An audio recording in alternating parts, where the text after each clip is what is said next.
Today, I'm going to talk about a regional theme park you may not know about, but you definitely should. It's Lost Island Themepark in Waterloo, Iowa. You're listening to the Tomorrow Society podcast.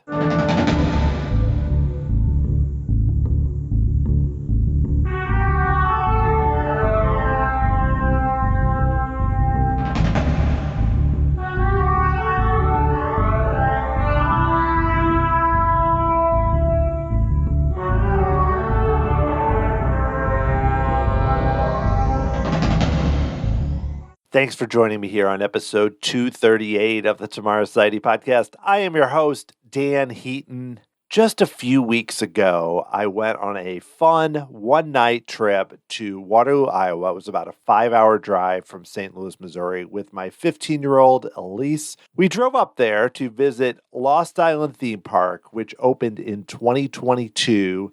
In Waterloo, there already was a water park that has done very well. A couple of reasons I want to visit. One, I've heard it's very cool and has really interesting theming. It's so rare to have a new theme park, notwithstanding what's happening next year in the United States. And also, it was a pretty easy drive to get there, too, so I can't really say I shouldn't go. And finally, they've really not been doing well with attendance, and so I wanted to support and help spread the word about a park that I've heard so many cool things about. So I'm going to split this up into several parts. The first part is going to be some audio from being there in Lost Island. And if you did watch the YouTube vlog that I released last week, some of this will be familiar to you because basically it's a condensed version of some of the audio from that video, but I still think it works well in podcast form, getting rid of some of the atmospheric sounds and everything else between me kind of giving my thoughts. Then I'm going to dive further into everything we did, some background about the park, some overall thoughts about our experience at the park, and just try to explain why it's so cool and why you might be sleeping on this park. Finally, I want to talk about some ways they could be attracting more attention to the park. And, I don't know their finances, so we'll be talking about it solely from the guest perspective, somebody who goes to a lot of parks. So I'll dive into that in kind of a 3-part structure here on this episode. Even if you don't know much about the park, I promise I'm going to frame a lot of it in how things are at Disney and other parks and the places you may have been to and how it relates to Lost Island. So let's do this. Let's go right to my thoughts from being at Lost Island Theme Park, and then I'll come back and give you a lot more info. Here we go.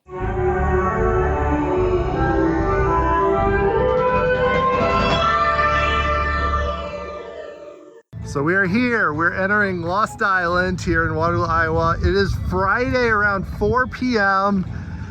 And let me show you the parking lot. It's pretty empty, but the rides seem to be riding. It's a great day. I've never been here before. I'm very excited to check out everything. I've heard they're struggling a bit with attendance, but look at this entrance. Look at how cool this is. This is going to be... I think it's going to be really fun. We're going to check out their dark ride Volkanu, a couple coasters, some other rides here tonight, and then tomorrow. They're open till 9:30 tonight. So we're going to check it out, and I'm excited, and I'm going to see how everything goes. This is pretty crazy, this whole area. It's nearly empty, but they've got some fun things with these fountains. It's just, they put a lot of attention to detail into this whole thing. Over there is where we just rode Volkanu. Talk about that in a minute, which was quite cool. Great Sally dark ride. It is almost totally empty here, as you can see, but just a lot of care to this. So I just rode this ride Matugani, which is really fun. It has a really cool launch. Pretty short, has very strange restraints where you're kind of put over the shoulder and you feel like you have to kind of squish yourself into it with a belt. But maybe that's just me being a bit older, that it's just not that comfortable. But this is definitely the top coaster in the park. There's only 3, but it's the best one. Pretty smooth, fun ride, and if you're somebody who's really into coasters, this is probably the big draw for you for sure. As you can see, this park is quite empty. It's pretty. Everything's really spread out. There's a lot of room for other things. You've got this little sand area here. You've got a place for eating, and then of course Matugani right there, and everything else is it's nice and big, and I appreciate that. It just feels especially small when it's just like there's not much else going on, really. It's very empty today, which is, I mean, it's great for us, but unfortunately probably not great for the park. But it's a beautiful park, really nice and spacious. All right, well, we just rode the Utah Falls, which is the shoot-to-shoots. It's pretty cool. It has 2 drops, nice theming inside the queue. I got wet, but not ridiculously soaked. Actually more wet on the first drop, though there were only 2 of us in the vehicle. I'm glad. This has been often closed when we've come by, so I was really glad it was open, and because this park doesn't have tons of shade. So today it's only in the high 70s. If it was like in the 90s, this would be really needed, but it's a nice little ride. I know this wasn't open the first year. I believe it had a fire. So very cool stuff. And like you can see here, you got a food place there and the coaster. We're kind of back in the corner of the park here, but this is very important for this ride. I hope they add some more water rides. It's crazy. They even have different music playing for this little guy here as we're beneath this giant coaster, which this is the Nopoku air coaster, which is probably the most intense ride in the park, but not something that I've done yet. I am going to do it later, but I don't love inverted coasters, but I'll give it a shot because there's only 3 coasters in the park, like I said. But as you can see, going up the lift hill, this is a Vekoma SLC, which don't have a great reputation, as you know, but you know, still, when you only have 3 coasters in the park, and this is the one with the most inversions, arguably more intense than Matugani, it's something that'll definitely be worth checking out. But even so, I mean, you look at, again, this park and how empty we are, but also just really good attention to detail, a lot of just nice little areas. And this area is the air area with a lot of purple, just really cool stuff. Okay, this ride is terrible. This is the Nopoku air coaster. It's a Vekoma SLC. It's the first one of those I've ever done. It's an inverted coaster, and it is so rough. I mean, if you want to get the coaster credit, I guess do it once, but it's your head shakes all over the place. I like the purple. It's kind of a nice color and everything, but that's about it. This is a one and done, and I don't know. I feel bad because they only have 2 thrilling coasters here, but the first one, Matugani, was great. This one it's a big thumbs down, man. It's rough. I have a headache. Not good at all. This is a queue for a drop tower. It's quite involved, I will say, called Skyborn. And, whoa, it's pretty impressive. So this is a very cool ride, I will say. If I'm right, I mean, the type of it is a Gerstlauer Skyflyer, and it seems very similar to what we've heard about from Epic Universe, the How to Train Your Dragon Land. And I just rode it, and it's fun. It's even a little more intense than it looks, but I did not do any flips, but you are able to flip yourself. But as you can see, you float around pretty good. It's kind of like what I would think about like soaring if you were actually moving. But it's a very interesting kind of experience, I will say. And one of the hidden gems of the park. I think if you come here, even if you don't have to flip, it's not that intense, but it's super fun.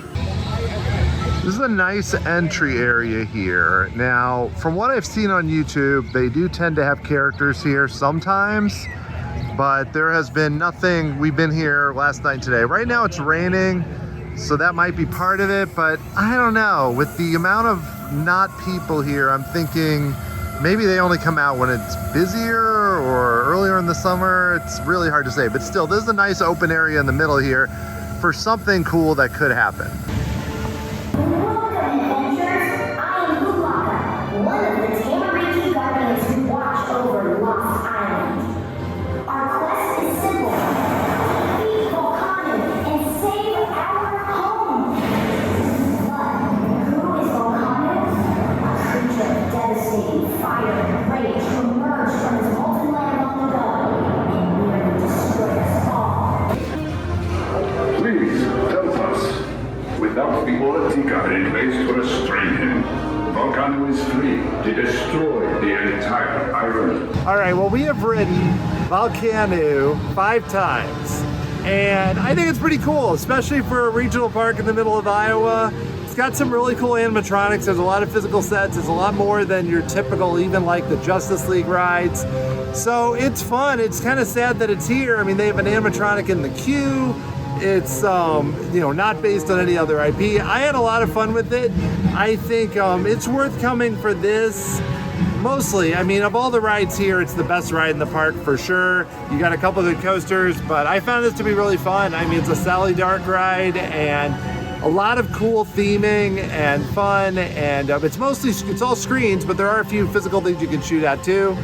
But I enjoyed it, so yeah, thumbs up on this one for sure. As far as any of the rides here, this is the most unique and almost feels like something you might see at Disney and Universal, but instead is at this park, which unfortunately I wish more people could go to because it's been pretty empty here, but it's been cool. Well, that is gonna do it for our visit to Lost Island. We only spent a couple hours the second day, but it's been so empty that we really didn't need it. I still really like this entrance. It's pretty cool.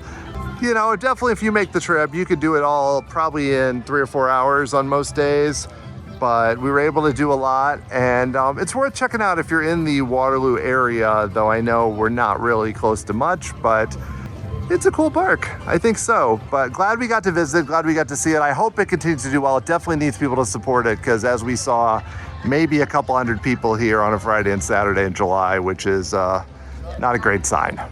Welcome back. Well, I hope you enjoyed that quick audio jaunt to Lost Island Theme Park. And if you would like to see the video part of that, and then also there's some more that wasn't included there, you can go to the Tamara Society YouTube channel. This is the first time I've ever shot a vlog. Basically, where instead of just shooting some clips and then having some voiceover recording, I was talking while I was experiencing it, and then near the end, I even make an on-screen appearance.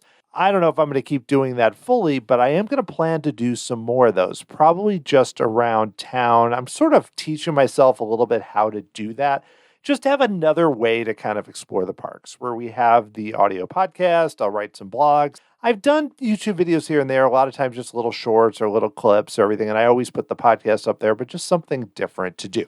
But let's go back to a bit of the history. If you're not familiar with Lost Island Theme Park, it's located, like I've said, in Waterloo, Iowa. The closest city to Waterloo is Cedar Rapids, which is about 30-40 minutes away from there. It's also about an hour and 45 minutes from Des Moines, which also is where you could go to the Adventureland Park, which is the most popular park in Iowa, I believe. I don't think it's less. I haven't been there. I had thought about doing a combined trip where I did Lost Island and Waterloo, but it happened to be going with Elise.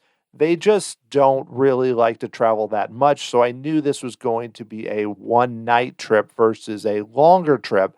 So why not focus on the park that's unlikely to survive, that is 5 hours away. It's actually only about 5.5 to Des Moines because that's a different route. But 5 hours from St. Louis of a drive, very easy drive. You go up through northern Missouri, you go through Hannibal, the home of Mark Twain. Not really much there. It's the type of trip where you're eating at like McDonald's or we ate at a Steak and Shake. I mean, just whatever you can basically find during that trip. So Lost Island opened on June 18th, 2022. It's owned by the Bertch family. They also own Lost Island Waterpark, which has been there much longer. That opened in 2001 and has been very popular. And from what I saw, we did not go there, but from what I saw, we drove by on the Friday late afternoon. Parking lot was full. Not a big parking lot, and I did see lines for the water slides that like the ones where you're going up high and you're kind of standing. I saw people standing and waiting. So again, it was like a Friday at 4 p.m. Makes sense that it was crowded. What I've heard, the water park still does pretty well, which makes me kind of think the water park is likely keeping the theme park afloat. The theme park cost an estimated $100 million to build. It's 90 acres, which if you think about it, the original Disneyland is around 100 acres. So it's in that ballpark. Now, granted, everything is more spread out here, and they have a total of 24 attractions, including 3 roller coasters, which is, one of them is a wacky worm coaster. So it's, not going to, adhere to as many people, though I did ride it. I rode all 3. The other 2 being a Vekoma SLC, suspended looping coaster, and then a intimate accelerator coaster. And we're going to talk more about each one. I did mention both during the video and talk about my experiences there. We'll dive into everything I did. But the general idea of the park, there's no existing IP. You don't have like a Six Flags, we have DC and Looney Tunes and everything else. They've created their own. And the idea is kind of that you have the Tamariki, which are these small mischievous spirits. They maintain the balance of the four elements on Lost Island. So then they have their own land, which is the Tamariki spirit realm. And then you have the other lands, which is the air realm, the water realm, earth, and fire. And each one has its own name. There's the Udara air realm, the Awa water realm, Utah earth realm, and the Mura fire realm. So those are the various realms. And then there are characters. Now, I will say that I did not basically see the characters. After I recorded the little clip where I said we never saw the characters, I did see them briefly, but it was only we were on the top of the Ferris wheel, which we did again the second day, looked down and saw some of the characters. And then there was also one point where there's the guy with the big spear, which we saw kind of wandering around a bit, but not nearly the big group of characters that others have seen, which, I mean, who knows? Maybe right when the park opened that day. We got there a little after the park opened at 10:30. Maybe they came from there. And, they all have that. What I like is they all have their own characters. If you look at the Lost Island YouTube channel, there's, like Dr. Marion Gallivant, who kind of leads it. And then you have all these different people, including some people that are all blue and, various. There's the Warriors, which is the ones I saw, Kolvak and Ula, from the Fire Realm. And it's just fun that they've done all this together. Now, granted, it can feel a little weird. Like, even when we saw them, it was like there was no one in front in the entryway. There was a couple characters we could see from far away. And then we saw them going into like the changing area or backstage area. So, and I don't mean to be too critical. I wondered if they would have them at all, given just the fact that there were so few people at the park. So the park is structured fairly easily to navigate, where essentially you have kind of the entryway in various directions you can go. You go to the left and there's the fire area. You go to the right, there's the air, and the kids area is kind of right over there too. Very easy to navigate. You don't find yourself doing a lot of backtracking because, it was so empty. So it's not like we had to really think about it. If you're trying to look for somewhere that you don't have to worry about, waiting in long lines or anything else, this would be the place to do it, I got to tell you. But so when we were thinking in terms of pricing, here's, the tickets you can do very soon. Now, obviously, I don't think you would need to go more than a day, but we were arriving sort of late in the day, like around, we're driving up that day. And what I've done in the past with something like Silver Dollar City is we drive up and then we go the full next day and then drive back. And I was so tired where I said, okay, we got to do something different. Now, I was hoping they would have some sort of 2-day pass at more reduced rate where then you could do that. They do have 2-day pass, but the 2-day pass is only set up. It's called a 2-day park pass, where you go to the water park one day and the theme park another day. Must be consecutive days. And you only get 1 day to each park. If you try to do both in the same day, then it doesn't work. They also have a 1-day pass where you can go to both the water park and the theme park on the same day. That may be your best bet if you want to hit both. If you're just going to basically, you probably don't even need the whole part a day. Like you start at the theme park in the morning and then in the afternoon go to the water park, though, or maybe you flip it because the theme park is open much later in the evening, especially if you go on a Friday and Saturday where the theme park is open till 9:30 at night. And that's also what I was thinking. So basically we showed up there about 4:30 on Friday, stayed till about 8:30. It was open till 9:30, and then the next day arrived around 11 a.m. and only stayed till about 1. So we only did a total of about 6 hours in the park, but we're able to do so much. So I wouldn't say the way I approached it was the most financially smart way, but it was the most convenient way. And I would not recommend the season pass, even if you're planning to go to both and you're looking for some flexibility. These season passes are surprisingly expensive. It's not going to be a good value for you. It would have to be where you'd be a local. Where to get a platinum season pass, where you can get both theme park and water park, $375 per person plus tax, or you could just do the water park for $175, or just which has a standard pass and then what's called a gold pass where you get some more things. And then the theme park, there's just one type on its own of $200. Seems a little high given the crowds they're drawing, but I'm going to talk more about that later. But what I did is on Friday, a lot of times, you should keep an eye on the Lost Island Facebook page. A lot of times they will have deals where, $26 for, if a dad and a daughter goes, or on this day, if you show up after 4, it's this amount or whatever. Ours didn't have that, but what they did have is something called Be Someone Day, which was a focus on mental health and children, which I thought was really great. Though when we got there, they had already kind of packed up, so they didn't have any of that out. But because of that, they had like a $10 off using the code for that. So the list price for that day would have been $48. I should also say I paid for everything myself, both hotel, tickets, nothing from Lost Island or anything else. This was totally the same as if I was going apart from doing podcasts and YouTube and everything else. But the list price for that day was $48 a person. Of course, Elise is well over the 4 years and older cost. There's no child costs. Again, just 4 years and older. Children 3 and under are free. But come on, Lost Island, really. $48 and then $10 off, so it was about $38 a person. The second day, the list price was about $52 for a Saturday, but then there was a discount code that I used from the Fairfield Inn that I stayed at, which is a Marriott hotel. We stayed at that in Waterloo.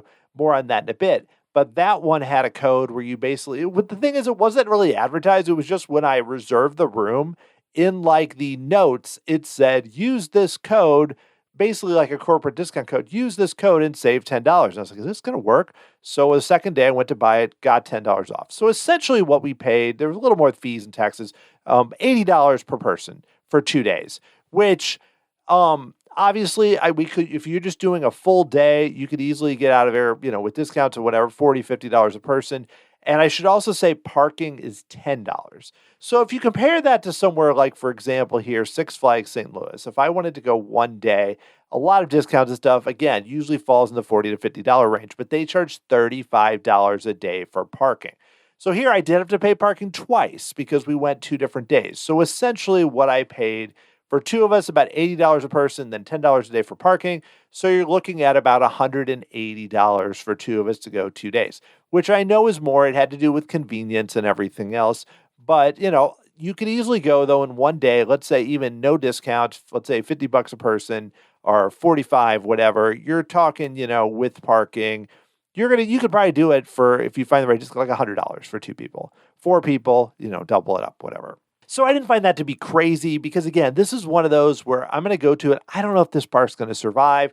I never reached out to them about media passes or anything because my thought was this park needs some money. They need to be supported. And I also do like to go to the parks just completely on my own, not with any type. I've had some where I've got discounted or other tickets, but not from Disney or anyone like that. But here, just going like a guest. So we did that. And I will say, you almost have to rope out in terms of just list prices, I feel like their list prices are probably okay. Seem to be a little high, but I think they are offering some offers, and I think they should offer even more because, a lot of these $20, $25 days, it almost, given how few people are at the park, they're going to need to continue to do more of that to continue to draw more people. I am going to finish at the end by talking about things I think they should do. But let's actually dive into what we experienced at Lost Island Theme Park during our visit. So when I talk about each area, I'm not going to make it totally chronological because we did do some things the second day versus some the first day and repeat it. I'm not going to say, okay, we did the Volkanu 3 times the first day. I'll talk about it, but I'm not going to spread it out that way because also that'll make this really long. So essentially what we did is we did like a counterclockwise circular motion through the lands of the park. Did a little backtracking here and there, but that's basically what we did, and that's kind of how I'm going to approach this here. So what we did is we started out with what obviously was the thing I wanted to do the most, which you walk in and very cool entrance. It looks really nice. I love the way they set it up. The theming reminds me a little bit of kind of when you walk into Alani, not on that level, but with that same kind of island vibe. Also, I should mention we got to the park and maybe including all the employees, 50 cars. I might be overshooting it a bit, really. It was kind of crazy. And I will say, I didn't, there were some rides we did by ourselves, but overall, I think more common is you would see every ride had 2 or 3 people on it. So if you think about 25 rides, maybe a few more, but I mean, everybody walking around everything. I'm probably overshooting with this Friday night to say there were 200 people in the park. I think there were probably less. But we come in, and my thought is, okay, I want to make sure we get to do their big Sally 4D dark ride called Volkanu Quest for the Golden Idol. This is an award-winning ride done by Sally Corporation. They are known, when I say Sally Dark Ride, it's something known as, if you've done like an interactive ride in a regional amusement park, whether you're talking the Scooby-Doo rides or Gobbler Getaway at Holiday World or so many others, you have probably done Justice League rides, a Sally Dark Ride. Those are really common. But this one especially seemed interesting because it's not just tied to DC, and also they were making more use of physical sets. Yes, the idea with most of these is you ride around, you put on 3D glasses, you ultimately shoot things that are on a screen. And that is the case here. It fits with that model. But what I think is so cool about this ride, I also posted a POV of this. I shot it the best I could with my phone on the YouTube channel. But if you want to get a gauge of that while you're watching the vlog, you can check out the POV video where I shot the pre-show, I shot a little bit in the queue, and then I shot the main ride as best I could. Now, granted, it's 3D, so some of it's blurry, but it turned out better than I would have expected, actually, just given that I don't have a gimbal, I don't have a stabilizer. I'm essentially taking both hands and just holding the phone. Very high tech here. If I continue to do this more, maybe I would buy some sort of stabilizer type or gimbal just to be able to hold it with one hand and have a better experience. But I'm not there yet. I'm not going to turn into just Dan the YouTuber here. I think I'm too old for that anyway. I don't know. I guess there are a lot of people that do YouTube. You see those videos like, you could still start a channel if you're over X. Usually it's like over 30, which way beyond that. But regardless, when you're looking at Volkanu, see, I always think Volkanu, but it's Volkanu. It's beyond that, where you walk in and you have to watch the pre-show, which granted, at first I'm like, great, you got a pre-show. You walk into a separate room, holds a limited amount of people. It was just us a few times. A few times we had a few other people with us. There's some nice sets in there, and then up on a screen, you have kind of an animated, description of what you're going to be doing. It talks about your Inferno transport vehicle. It talks about your thermal equalizer, aka the gun, and how you're going to save Lost Island by stopping the evil Volkanu and their friends. And that, so that's kind of what you're getting at here with the description. Now, what I think is really cool, the pre-show got annoying. By the 5th time, we were like, oh my gosh, why do we have to stand here and watch this pre-show? But in theory, the idea of having kind of it's more like a Disney experience or Universal experience where you come in, you have a pre-show, they will not let you skip it. They shut the door. And the funny thing is, though, you finish the pre-show and then they just are like, okay, when it's done, just open the door. They don't have anybody often that opens the door for you. You just open the door on your own. But I got to tell you that something that is really cool after the pre-show, you walk through the empty queue, which could have people. There's a full animatronic of a figure, kind of a native figure that he is telling you, you have to stop it. He warned you about it. Has a little spiel that he gives. Super cool. I love animatronics and queues. Do this more. Yes, we have the Cyborg and Justice League. This is kind of like that, but more to the degree. And the fact that you can get so close to him, he's basically right there. You walk up to him. I shot pictures. I shot videos. He's all right there. It's just a really neat setup. And he does appear again as another animatronic during the ride, which is really cool too. And, I don't want to spoil the whole thing for you. I'm not going to go through everything, but the basic idea is, you sit on this ride vehicle and then you go up to screens and various enemies attack you. But the thing that really makes it stand out is the fact that you have, you do have that with Justice League. Again, that's the biggest comp for me, especially having been in, at Six Flags St. Louis, where I've ridden that a lot, is that one has the Joker there. But this one has more than that. You've got, you have the one point where the guy from the queue shows up again, and basically says, you have to stop them and stuff and all that. And then essentially there's also some enemies that show up. And the great thing is, which it took me a little while to realize, is you can shoot them. You can shoot the physical. They don't have anything specific on there, but if you shoot at them, you get points for that too.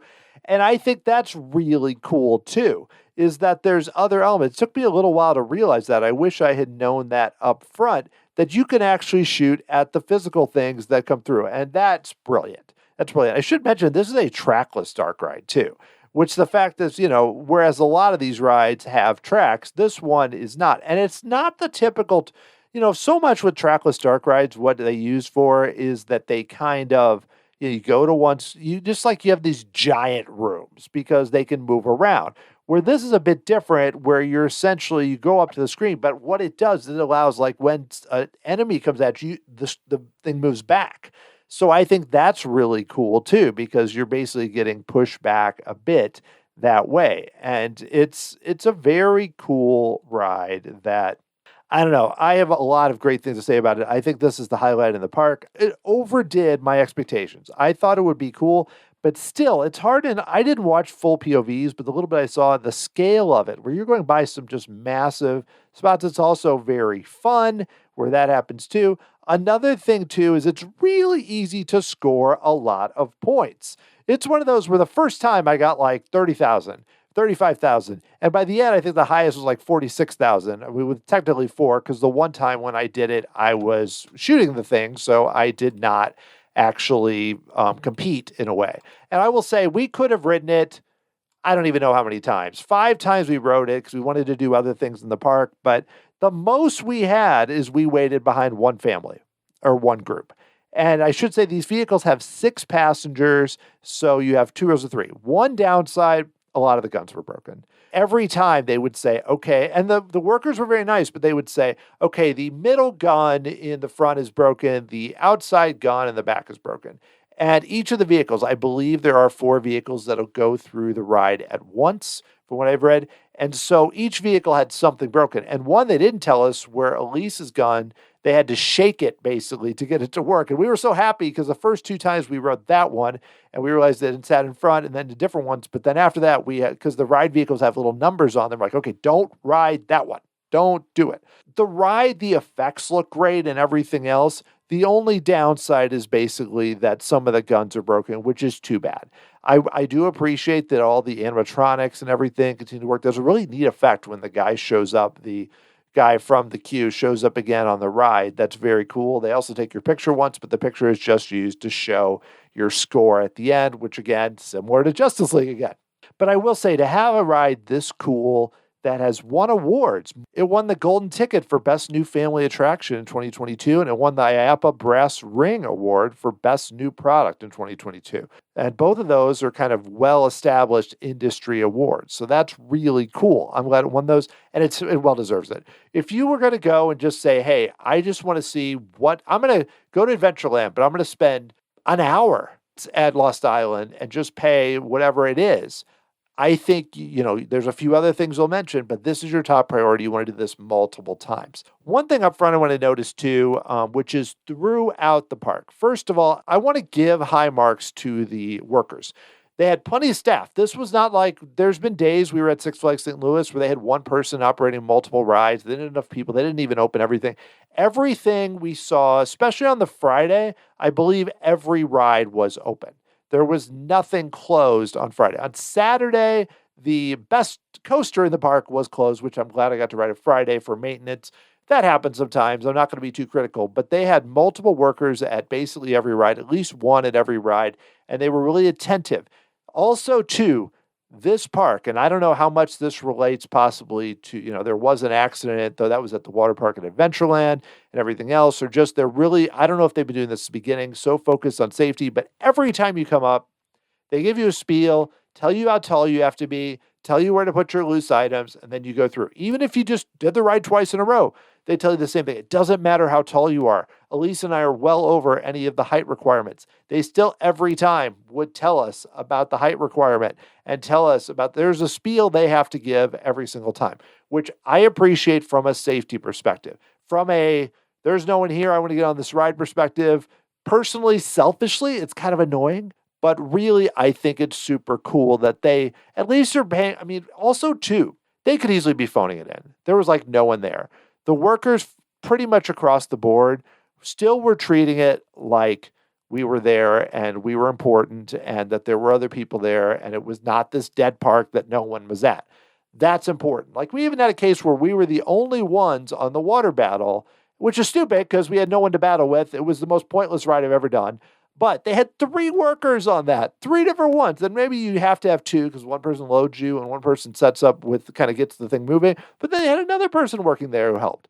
I mean, come on. That is above and beyond. Now, granted, this may not be helping their bottom line. Maybe, I think they're probably in that case, you could have done it with 2. There were cases where they just didn't have, they maybe didn't need as many people, but that was still cool to see. But let's continue. We did not do other rides in the fire area because you have Shaman's Curse, which again is like a spinning ride where you stand up, related to like Spin Sanity, I've heard done also. And then you have Rokava, which is one of those. And I'm not going to go through all the industry names in a lot of these cases, but it's essentially you sit there and it flips you upside down over and over. And we're like, no, but those look very thrilling and well done. Another thing too is they have this giant shrine there. And that is like an interactive thing where the idea, it's kind of like a little bit like Journey of Water inspired by Moana, where you have different people working together. This, you have everyone puts their hand down and then the water goes up higher. It does seem like something more should happen, but it's pretty cool fountain. And the biggest thing is just the theming in that area is so cool. Fire area, all the areas look great, but the fire area in particular looks really impressive. And I should mention there is a sign nearby that says something new is coming in 2025. That indicates the fire area is going to have a new attraction next year. Now, of course, part of me is really skeptical and is like, really? Yeah, something hot is coming 2025 is the picture. It's kind of off to the side.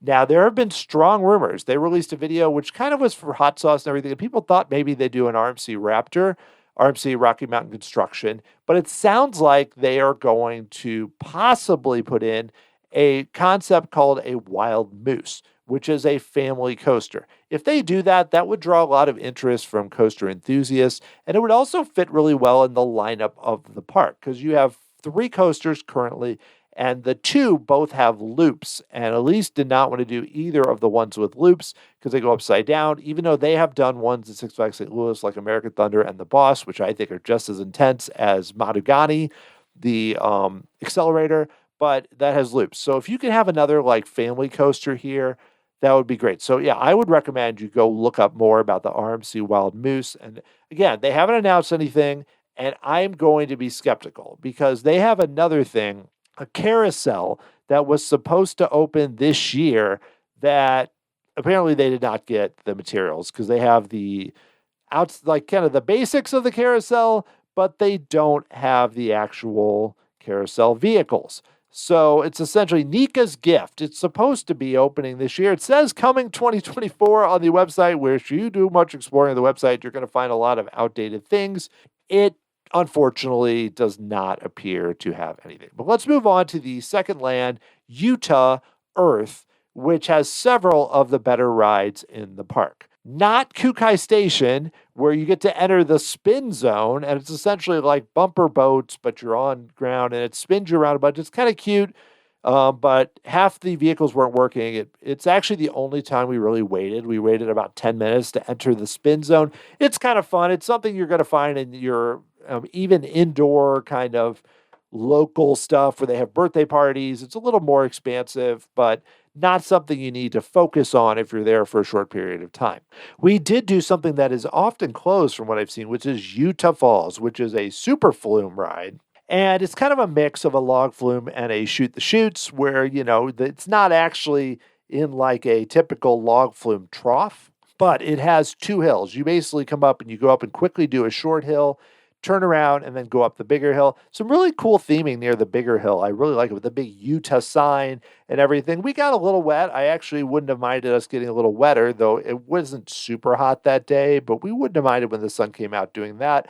But some nice theming in the queue. This is the one that actually had a fire and did not open in the original thought was this would open in 2022, but they had a fire and destroyed the queue building, loading station, and control systems in March of 2022. It's an interlink loft flume ride that opened, and I was glad to see it because it seems like it's often closed for various reasons, but it was open and it was a lot of fun. But the big draw in this area is Matugani. Matugani is, to me, really the only coaster that is worth, like if you're an enthusiast, that is worth really going to the park for. And it's an intimate accelerator coaster.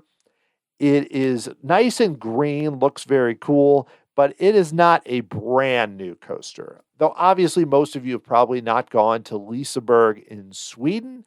It was called Kanonen, the Cannon, and it has from the station a hydraulic launch, and then you go through 2 inversions. I really enjoyed this.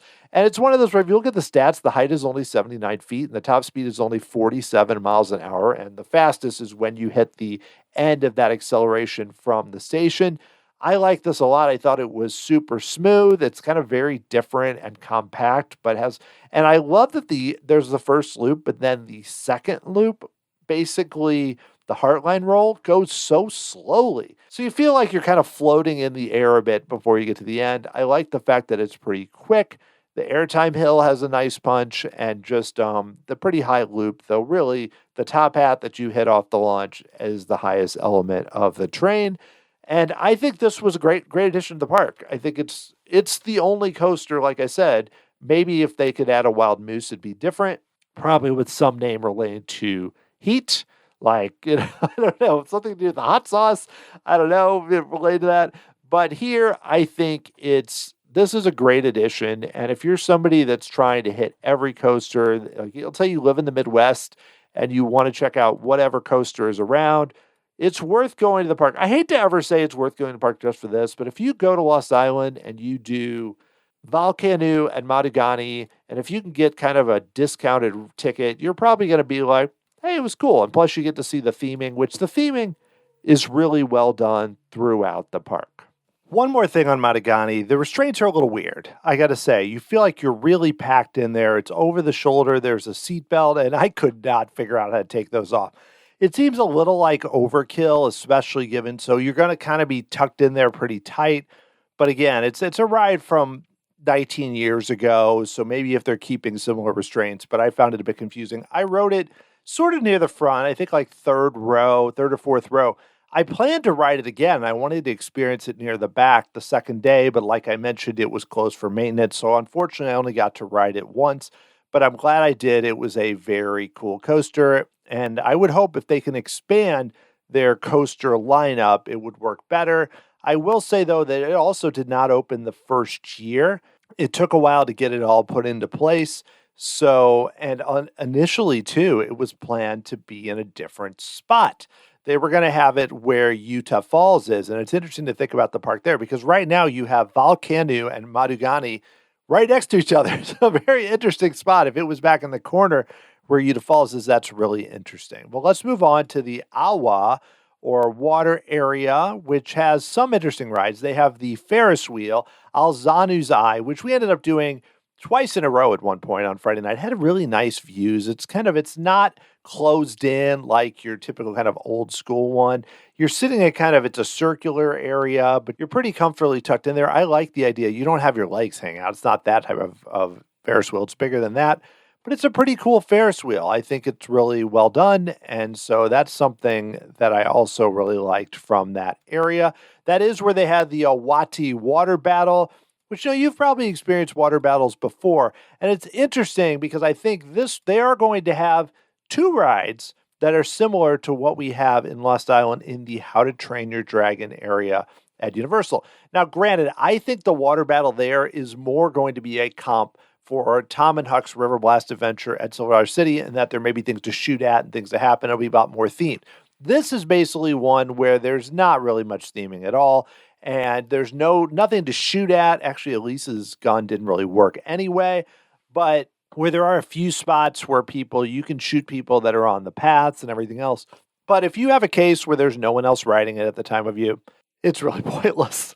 And I don't know if I should I can blame them for not having bigger attendance. But it's not the design totally fault, but this is one where I'm like, well, we did it. Okay, we did it. The other one, we did the Sea Swell on the second day, and I got to say, this is a ship that goes up, and I have not ridden like the Buccaneer type rides. Actually, the one now is called Buccaneer again at Six Flags St. Louis, and we sat near the middle because my thought was, well, if you're not on the end, maybe. And I found my stomach didn't love that. I've decided that I think the Buccaneer rides are just not for me anymore, given my age and everything else. Used to enjoy them as a kid, but yeah, I think I don't think I need to go on those anymore. Nothing against this particular one. It did feel like it was really long. Now, I guess that's a good thing, but there was a point where I felt like, it would slow down while we're going to stop, and then it'd speed up again. And it makes me wonder if there's no one waiting in line. Can they make this ride longer? I don't know. But the ship looks nice. It fits with the water theme and everything else. But yeah, Buccaneer style, no. Not going to do that. They also have some kind of kids' themes ride. There's one called Wakani World that's kind of like a teacup. They were supposed to have the carousel. You have another one, the Zulalo Wave. This kind of like goes in circles too. We didn't do either of those. We did do the Iki Iki Escape, which is basically the Dumbo ride, but you're on some kind of nicely themed fish. We were the only ones riding it, and they had to have us sit on opposite ends of the ride to balance it out better. So I could barely see Elise over there. It's one where you can make yourself go up high and down low. I always like this. This is a case where you had two people working this, and there were two of us. So it was a 1-to-1 ratio of worker to riders. And that was pretty common during it there. So that area, I feel like, given that it's a water area and everything else, I mean, they do have kind of a little splash pad called the Akua Maze. I think it could use some other type of water ride. If you're thinking about expansion, maybe some sort of raft ride or something else where they could do more with that. It's just if it's water themed and it can get pretty warm, it does seem like there's a little more they could probably get out of it than what they did. I'm going to briefly I'm going to jump ahead a bit and just knock out the kids area quickly here for Tamariki, which is the spirit realm with the kids. And the only ride we did in this was the Wacky Worm roller coaster. And that one is called Localo. And again, there's not much to it. It's your typical Wacky Worm. We went around 3 times. It's pretty rough. I got to tell you, we each had our own row, of course.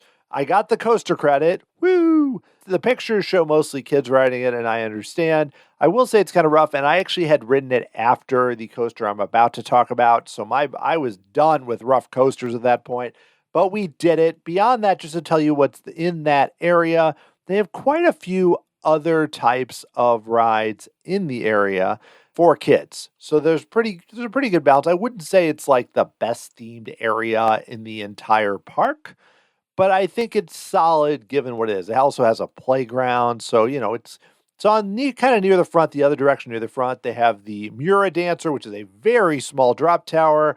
You've got the Ohu Hoppers, which go up and down. You got kind of the one that the Mama Pizaki, and I apologize if any of these pronunciations are bad. Tuca Tumbler. They have this interesting one that's like a glider called the Kapulele glider that you kind of spin around. It's like your pet, almost like you're riding a little bike. Some fun stuff. They have another one, the Gulapis route. So a good collection of rides. I wouldn't say it's particularly awesome kids area, but I think given the scale of the park, it's fine.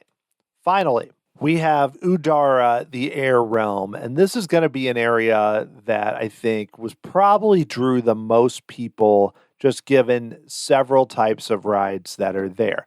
Let's talk about the Nopuko Air Coaster. This is a Vekoma SLC, but I will say it does have an extended helix, and it operated in South Africa's Ratanga jungle as Cobra. Now, Vekoma SLC, aka suspended looping coaster, are typically derided rides that are pretty much all over the place, all over the world. I just saw something on Coaster Studios where they went and rode in Egypt. They rode SLC in Egypt. I was like, oh my gosh. There are different types, and this is one, like I said, it has an extra helix, which in a sense you could say, wow, this one might be better than your typical SLC. Maybe not. So I'll try to be as nice as possible, but I mentioned this in the video. There is a spot So you go up. This is an SLC. It has quite a few inversions. It's bright purple. Looks kind of impressive. And I'd say it's the most intense coaster in the park in terms just of inversions and in terms of how high it is and the speed and everything else. Matugani is, obviously going to scare people with its inversions, but it isn't as high. This one's 109 feet, 49.7 miles per hour, 5 inversions. Woo! But I will tell you the thing I've always said, I skipped the inverted coasters at Kings Island when I went there. I didn't do Batman at Great America when I went there. I've done Batman in St. Louis. That's always kind of bothered me. This one was a different level, mainly because my stomach was okay. But you go down the first hill, and I don't know exactly where, as you kind of start to go up, there is a moment that threw my head so violently forward and to the left and I was in the process. I heard the guy working there tell people sitting in front of me, kind of older guy, try and hold your head back. I tried. It didn't matter. I was sitting there in maybe the fourth or fifth row, and it hurt. And by that point, I was just done. I was done. And since that point, I've connected. I went back and watched the Coaster 365 video that he did on this, and he talks about that exact moment. And even Taylor from Coaster Studios talked about it was the worst moment he's ever experienced on any coaster. And I can't really argue. It's awful. It's so bad. Oh my gosh. And, there's some cool inversions as you go. There's some G-force and everything else. And from what I heard, they did make updates. They redid the frame when it came in because it's a fairly old coaster. But they did not redo the track. And again, it's one of those where it's like, this is a miss. Everyone I talk with thinks it's a miss. It's terrible. And I, unfortunately, am with it because I like the idea of them having kind of, especially if they add a fourth family coaster, having kind of a kid coaster, family coaster, looping coaster, but not as intense coaster. And this, in theory, could qualify, but instead it's just painful coaster. And it's not good. It was the first time I've done a Vekoma SLC, which I know as people who've done a lot of coasters are like, really, Dan? But I haven't really had that many opportunities because, again, I've spent a lot more time going to Disney and Universal. But loved Dragon Challenge when that was there. Never did Dueling Dragons. Loved the smoothness there. This one is a big old miss. And, if you want to go and ride it once, go for it. But be ready for that first experience when you go down to just be brutal. We also did some swings there, which we enjoyed. The Dream Spinner, Elise really likes swings in general. They're kind of, it's not a kid's swing, but it's not even as intense as the Silver Dollar City swings, but it's kind of pretty. It's cool. I like that there too. That's another fun thing. The other big thing for this area, which I think is going to be most interesting to a lot of theme park fans, is the Amara Aviators, a Gerstlauer Skyfly. Now you say, Dan, why is Gerstlauer Skyfly interesting? Well, it's because Universal has announced a similar ride in their new How to Train Your Dragon Land at Epic Universe. And so it's interesting that two rides here kind of relate, though this one even more. This one's going to be called Dragon Racers Rally, and that's going to be a dual Skyfly. So there's two of them. That's the big difference. They're not that common in the United States, but so this is a pretty rare ride. I've never experienced one. Again, it's from Gerstlauer is the brand and Skyfly, but it is something we are going to see a bigger version of this at Epic Universe. And I got to say, it's pretty cool. I really liked it. It's one of those where, again, I mistakenly call it Skyflyer on the video, but Skyfly is the term. But basically, you're able to kind of just float, and it goes in circles, but not a spinner in a way, like a very smooth way where it kind of takes you up high and then swoops down and around. I get the idea of this being kind of like you're flying on a dragon. And then, two, you are able to, with these kind of big poles you can hold, you can turn yourself to the right or left. And if you do it right, though I saw some guys failing right before me, you can do flips. And I was a little more nervous, like, am I going to be able to control when I flip? Totally. You're able to control it. So it's one of those, it's a kind of ingenious idea of a ride that could be pretty intense or could be not intense really at all, and based on what you want. And I think that's brilliant. I can't forget, but I also have to mention the Skyborne drop tower, which is quite a high drop tower. It's pretty cool. It's an S&S turbo drop. But one thing that I really like about it, it has a really good queue. It has a well-themed queue and then a pre-show for what looks like, I mean, it's got the purple and white, but it's a pretty typical drop tower. But I'm going to say, I don't know if I've done just your typical theme park drop tower very much. I've done the one that shoots you up, the double shot. I've done obviously like Tower of Terror and Mission Breakout and everything else. But I don't know if I've just done the typical, you move up a little bit, but mainly you get to the top. And I found it to be smooth and really fun. And just the fact it is worth riding this once just to go through and see that they have a pre-show and everything. And they spent some time like setting up this drop tower.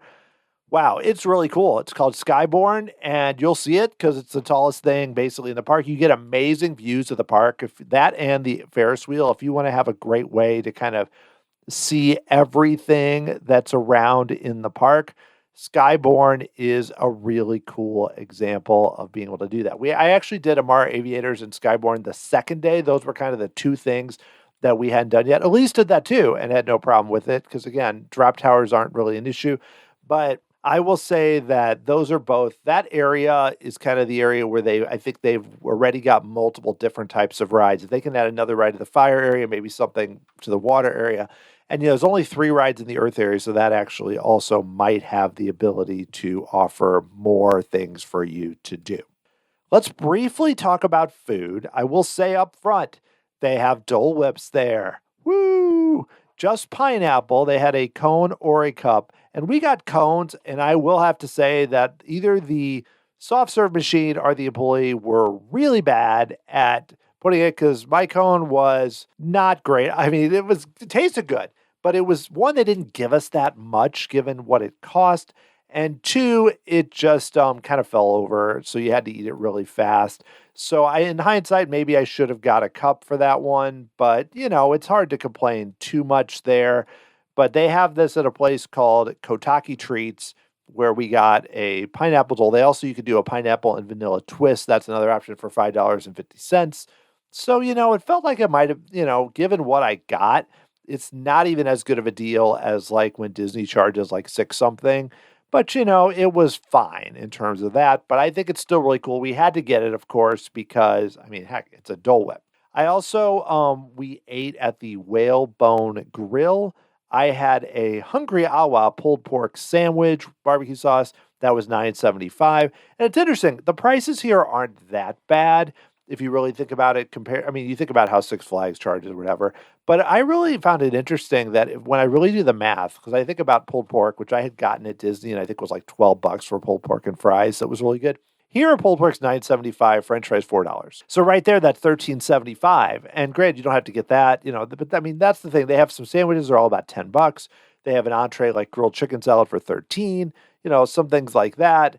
And then sides are like about $4 each. But so the price, I don't feel like the prices were that extreme, but they also weren't that great either, given kind of the crowds and everything else. I feel like everything could have been just a little cheaper, but maybe it's just the $4 for fries. But again, I know how much food costs these days, so I don't want to sound like I'm talking to you from 2005 or something. It definitely can be expensive. The thing about the Whalebone Grill, it's this massive indoor, well-themed spot with a whale on the side, outdoor seating, indoor seating, nobody in there, but it's designed to hold hundreds of people. We got in there about 5:30, and the person working there, because it was so dead, she was like, okay, because this is one of those where you go up and you pick up your food that has been cooked recently, kind of like Sunshine Seasons, and then you go and you pay. She said that if I don't see anything that I wanted, that they would make it fresh. Essentially, there wasn't really much out at all, and I didn't really want to wait, so I just grabbed a pulled pork that was warm. But as I ate it, it had obviously been sitting under a heat lamp for a long time because the bread was like very dry and crusty. The pulled pork part was great, but that's something to note. You probably want to have it cooked fresh. Don't be like me and be lazy. Also, something funny there too. I got like a root beer fountain drink, and they have like soda fountains right by where you sit. I'm like, great. So I'll go get a refill, because it's like $4 or whatever. And the person's like, oh no, those are only for the refillable mugs. And I was like, well, do I get a refill? And she's like, oh yeah, you can just go around to the other side. So I guess the idea, I'm not actually sure I was supposed to, but the idea is that essentially they want to make sure it's convenient for people that spend the extra money to get the refillable mugs to have easy access and not have to go through the food area. Totally understandable. And again, that kind of fits with the idea that they were all giving their spiels and everything else, that you treat it like how your park would be if it was crowded. I'm not complaining at all. I just found it interesting given that there was like 2 other people in the entire place that she's following the policy. I think They're really good about following. And who knows, maybe I wasn't even supposed to get a refill. But my point being, she was the one who said, this is so people with refillable mugs can have more convenient access. I didn't see one person with a refillable mug the whole time. So it's more just, I appreciate that they have policies and they stick to it and the employees are really good and they kind of want to reward people like that. I found it kind of silly in the moment. So I have two minds of it. I sound very petty if I say, oh my gosh, they made me walk around a little bit. It's more just the idea of kind of the park. I think they've received really big direction in a good way. Don't treat this any different than if there were a lot of people there and really stick to these policies. Kind of the idea of like, when you're looking for a job, you act like you're already there or something, like that idea. And I think that's kind of what Lost Island's doing. And that's going to lead me into kind of first my overall thoughts quickly, but then, what I think they could be doing differently as just based on my experience as a guest. I have no insight into their financials. I have no idea how things are behind the scenes. Just from my experience as a guest, things I think they could be doing differently. Overall, I think this is a really well-themed park with excellent employees, with interesting theming, with a cool structure that I think could lead them to have a very cool idea for a park that is popular and that draws people. Our experience, we had fun. It was relaxing. Part of it is there was no lines for anything, so that's mixed. But even if there were a few more people and all the vehicles and stuff were full, the one benefit you get of that is when you ride the rides, there is that little bit of like excitement, like with a coaster or anything else where people are into it. When you don't have many people around or anything, or when you ride Volkanu and it's just you feel like I almost felt like this was some weird after hours event or weird like corporate thing where they had rented out the park because it was just so empty. In a weird way, it led to us having a great experience, but it's obviously not great for the park. But I will say that I think it's well themed. It comes as advertised. Volkanu is a great ride. I wish they'd fixed all the guns. Matugani is awesome. The Utah Falls is fun. A lot of the flat rides are cool. The only real ride where I went, yes, we didn't enjoy our experience on, the Buccaneer, but really the only ride where I thought it was not good was the Nopuku air coaster, which unfortunately is meant to be kind of like a signature ride in the park. Heck, the website says a signature ride on it is a total miss. But again, I don't think that being a miss is impacting their attendance at all. Just to give you an idea of how small and everything, when I was looking at hotels, I was like, oh, should we stay here? Should we stay here? Whatever else. All the hotels are basically on one street right next to each other. There's a Hampton Inn, which we didn't stay at because I heard Hampton Inn, that particular one was being remodeled, and I heard you couldn't even park, and it was dusty or whatever else. There wasn't really anything at the Holiday Inn Express, which I might have stayed at. And then there's a Comfort Inn, which, again, wasn't that much cheaper. I will say, even on a weekend in Waterloo, I'm sure you could probably find a lot of rooms here during the week for like $120, $150. I didn't do any Priceline or Hotwire. Might have been smart. But our room ended up being like, after all the fees and everything else, about $200. And that included me using, it's funny, on the Lost Island website, they have a spot on places to stay. And just like in a little words next to it, it's like, use our code for the Fairfield Inn and Suites. So, okay, I'll use it. Figured it'd save almost nothing. Saved like 20% off. So it actually would have been more, like $20-something more. So, for a Friday night, I guess spending about $200 for what ended up being a very comfortable hotel with a comfortable bed.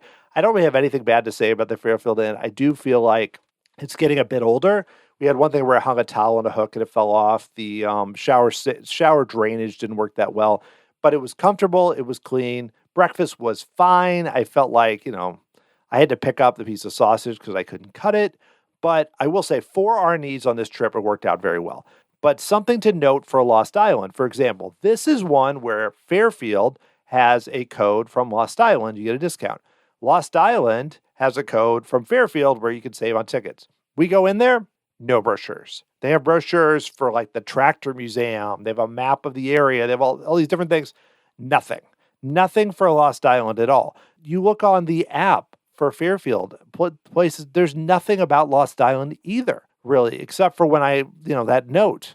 There's nothing anywhere about it. No advertising or anything.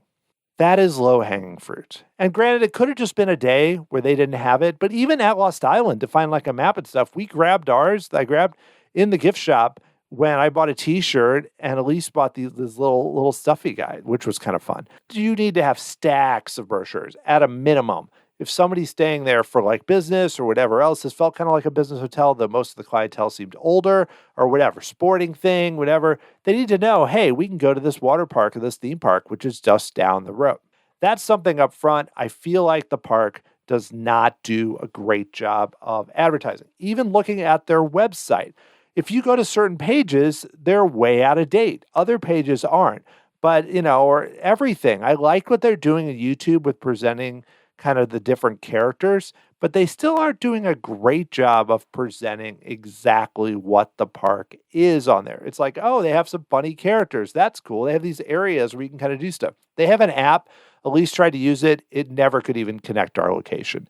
So while it's fun that they have an app with kind of various tasks, kind of like your old school Disney Play app, doesn't seem to work that well. This park has a lot going for it. It's so cool looking. There's a lot of neat stuff. Here's the other big thing. One, I think they need to have things more out there. We never saw a billboard, never saw any ads anywhere. And I know they don't have a lot of money, but there's got to be some way, even if on the highway, like where you have one billboard when you get past Cedar Rapids, like Holiday World is near St. Louis.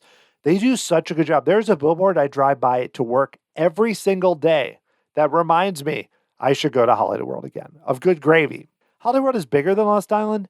10 years ago, nobody in St. Louis knew about Holiday World. Now, I talk to people all the time that go there. They did such a good job of advertising to St. Louis, and we are 3 hours from Holiday World.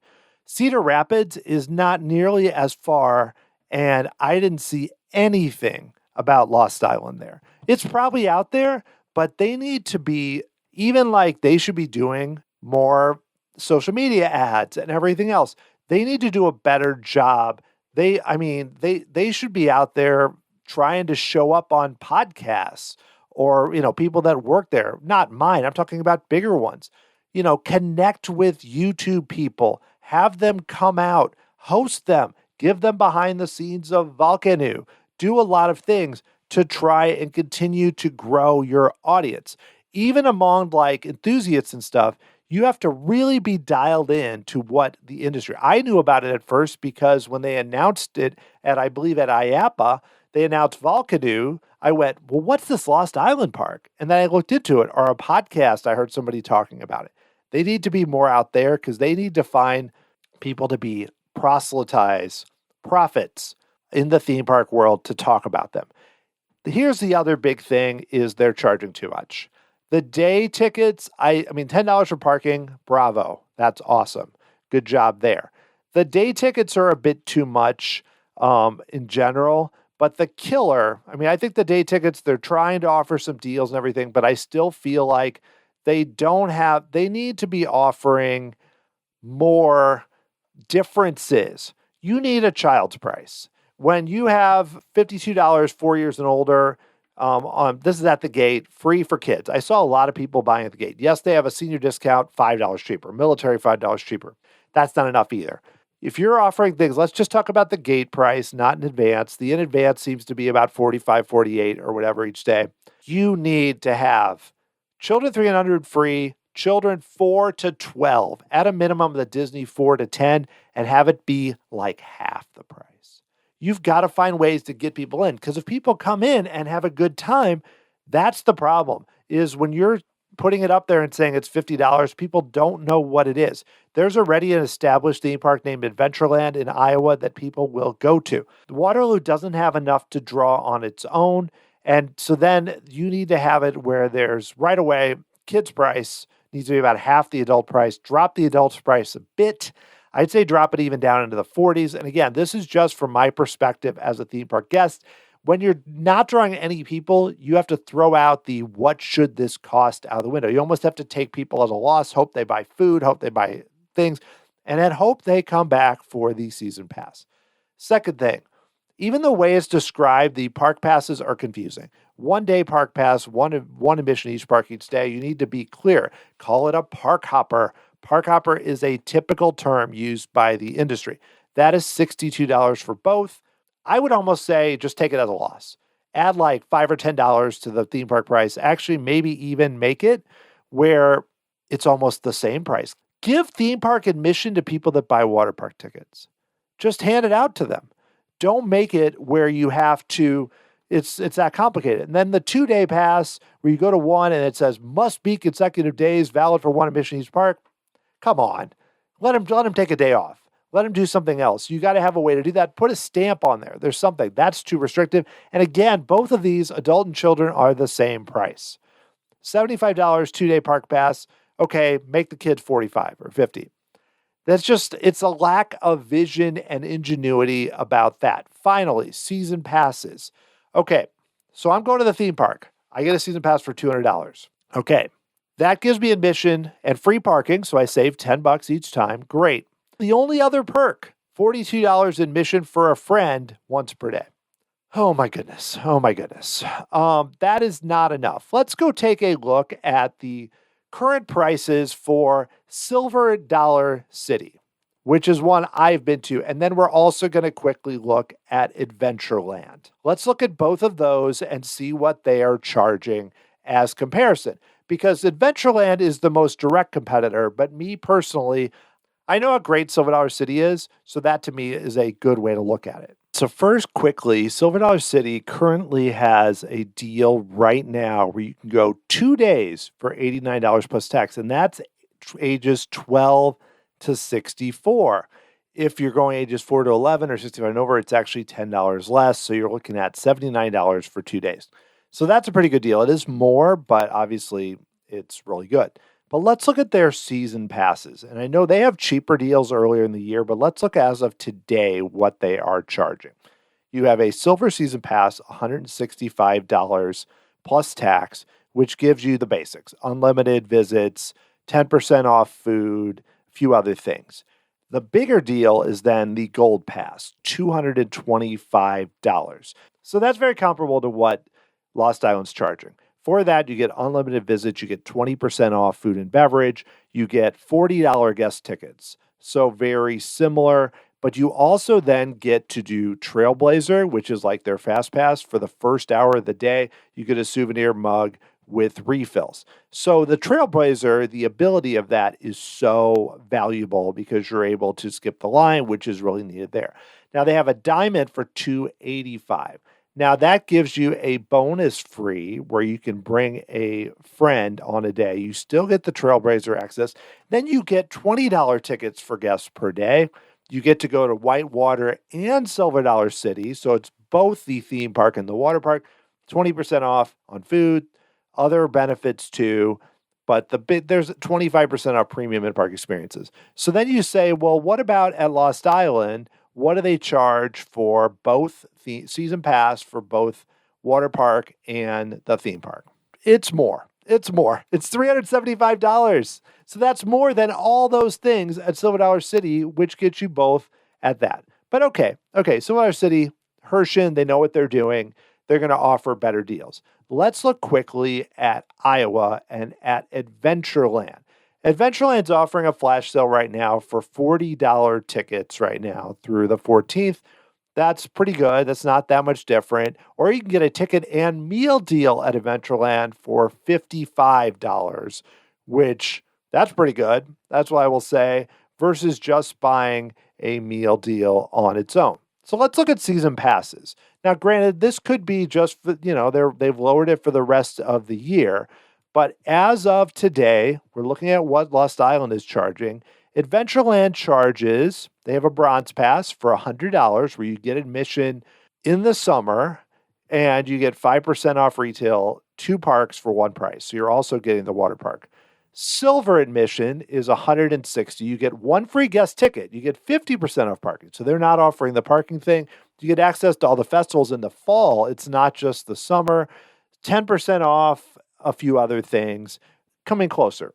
But this is the good comp. Here's the gold pass. This is the same price as what they're offering for the theme park pass. Again, remember, you're getting to go to both parks. So you get free parking. Okay, you get to go somewhere in fall. You get 2 free guest tickets. You get a discounts to bring additional friends. You save on cabanas. You save on Speedy Pass. You also get free tube rental, all that. So you're getting so much more. And then even there's another one, which is only $30 more for $230, where you're getting platinum parking. You get a free souvenir cup with refills, 3 guest tickets. So many other things. Early entry, my goodness, there are so many things. You even get admission to the pool at the Adventureland Inn. I don't even understand what that is.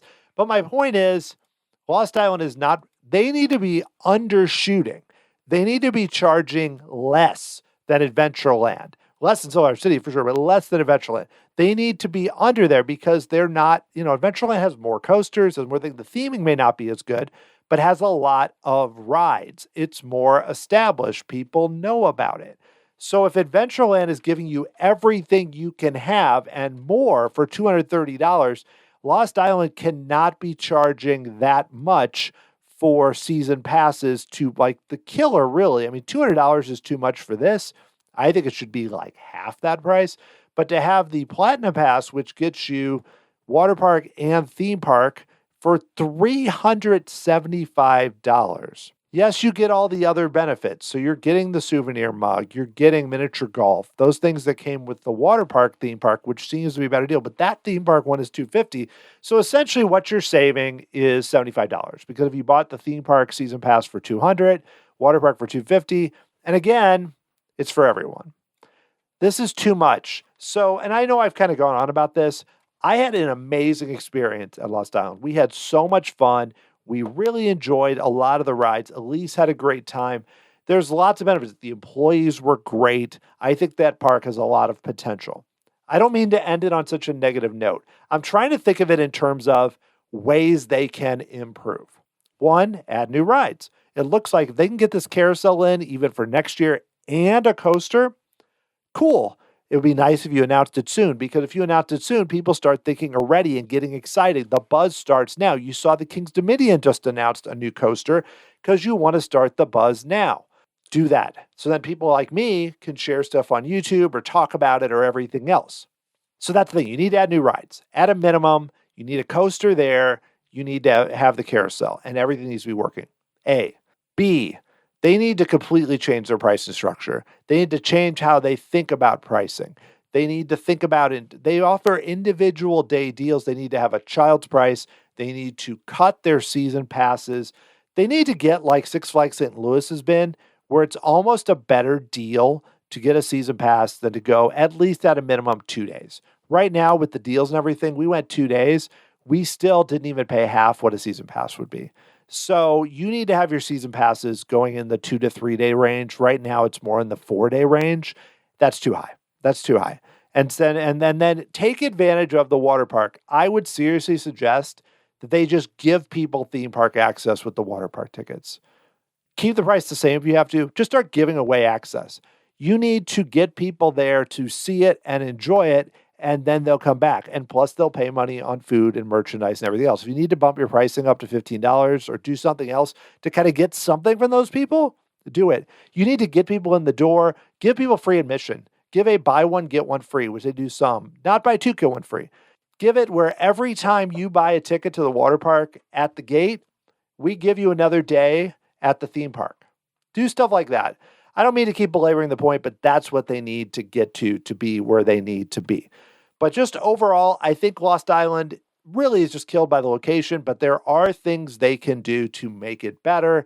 Will it be enough for the park to survive? I'm not sure. I haven't heard anything. I know the first year they did shut down early because they didn't have enough attendance. They thought they would do better when they got in their other rides. Haven't heard anything this year. I know they were still struggling last year. Based on the crowds, I think it's an uphill battle for them. Even if they do everything I just said, I still think it's going to be a challenge given the location where they're built. I wish they were built closer to, I know they wanted to be near the water park, which has been successful, but closer in a way. And there's also, they're far enough apart, you can't walk from one to the other, which again is kind of a gap that I wish they could find a way to bridge in some way or offer better shuttles or do something you could do. Get a golf cart and just drive people back and forth. Anything to get them in that theme park. But that's going to do it. I would love it. Have you been to Lost Island? If you have, I would love to hear your experiences. Send me an email, dan@tomorrowsociety.com. Go check out the YouTube video and my thoughts there. I'm going to post some more, but I've already posted my Volkanu POV and my vlog about my trip. I've already heard from a few people that talked about their experiences, and I would love to hear about yours. So check that out, the Tomorrow Society YouTube channel. Come find me on social media, Twitter, Facebook, Instagram, Threads, wherever. Just search for Tomorrow Society. I'll be out there. We'll love to hear what you think of this episode and of Lost Island in general. It's been fun to check out some more regional parks. I would love to do more, so there's still plenty I either haven't been to or like for Holiday World, for example, or something like that I need to go back to again. So I'd love to hear what you think of this episode. I know I want to focus still on Disney and Universal, but this trip total, cost me several $100s. Going to Disney and Universal, different ballgame in terms of money and time and everything else. And that's why for me, going to somewhere like Lost Island at least makes sense because it's closer and not as far away. Want to give thanks to some members of the Tomorrow Society through Patreon: Chris Dragoin, Kelly Needle, and Jessica Leese, going back to 2019. All of you have been supporting the show. Thank you so much. If you would like to learn how to become a member of the Tomorrow Society through Patreon, really help out this listener-supported podcast, go to patreon.com/Tomorrow Society. Don't have any sponsors for the show, no weird mid-roll ads. This is the way that I can continue to keep doing this show, and you also get access to some really cool perks, including bonus podcast episodes. And beyond that, I would also love it if you would leave a rating and or review at Apple Podcasts or Spotify. It really helps to make a difference and help more people to find the show. Also, in a completely different realm, I want to give a shout out to my older brother, Dave Heaton, who recently published a book about the hip hop band De La Soul. The book is just called De La Soul. It's through J Card Press. It's awesome. I thought it was so good. If you, like me, grew up with bands like De La Soul and seeing them live and everything else, it learns a lot about their background. Dave has written about music for 30 plus years. And you can find that if you go to tomorrowsociety.com/De La Soul. I will send you right to where you can pick up a copy of his book and help to support Dave on this really fun venture. I don't get anything out of it beyond trying to help out my brother to continue to write a cool book and hopefully write some more in the future. It's pretty awesome.